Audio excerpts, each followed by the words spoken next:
Well, the campaign has really taken on a life of its own, which is really nice to see how it's developing. We began to talk about it. We had a large meeting in the conference room here at Centers, and about 15, 20 people showed up. My original idea was to really just find out what is happening, not only in Chicago, but nationally, internationally, that would engage community in justice issues. The idea had some possibilities of taking on the violence that we are seeing across every segment of our community, and in every community, whether it's middle income, lower income, whatever. In the Caribbean, I worked on a project called Crime and Citizen Security, and we were particularly interested in the way in which communities would get involved in maintaining their own security. It's so random that the police cannot get to it, but it smacked of the need for a lot more involvement of people in the community. And how to do that was the real question for us. So I came across Pastor Swagler's outreach and work that he was doing in Milwaukee, contacted him and went up and explored what they were doing up there in Milwaukee, hung out with them for a Saturday going door to door, and was just inspired to see strangers meeting others and coming together to meet the needs of people that they don't even know. And this seemed to offer a way.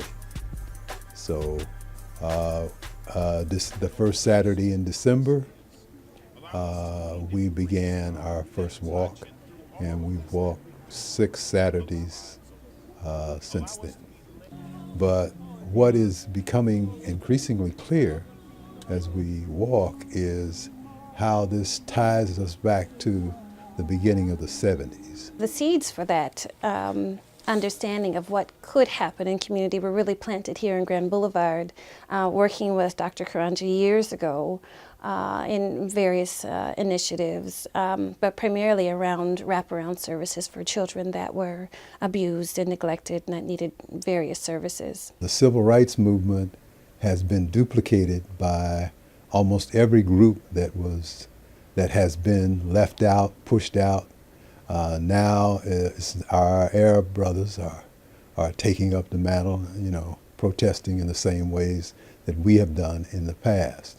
So I think we have created a model that makes a lot of sense, but we gave up the model and began to think that we could simply walk into this society and be citizens without struggle. But there was a time that we know in our communities where when something needed to be done, people just got together and did it. We've had a history of just getting together and meeting needs. And I think we're just getting back to that.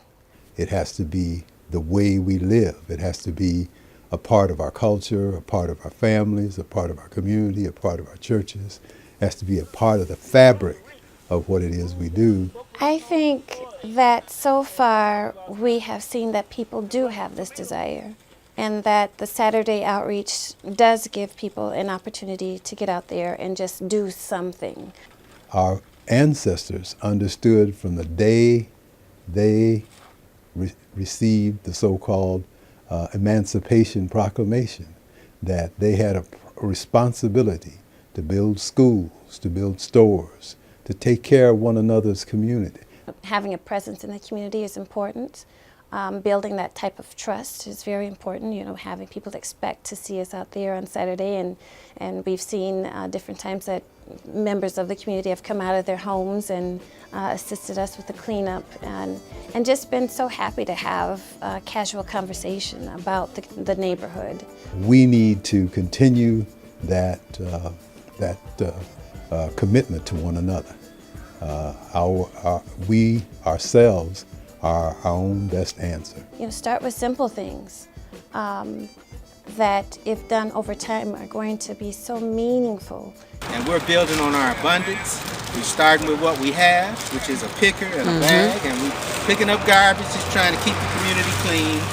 And it's just a start. It's a seed, and we invite other people to come out and be a part of this. It's to show concern for people that we don't even know, and especially for those who are more vulnerable or less fortunate.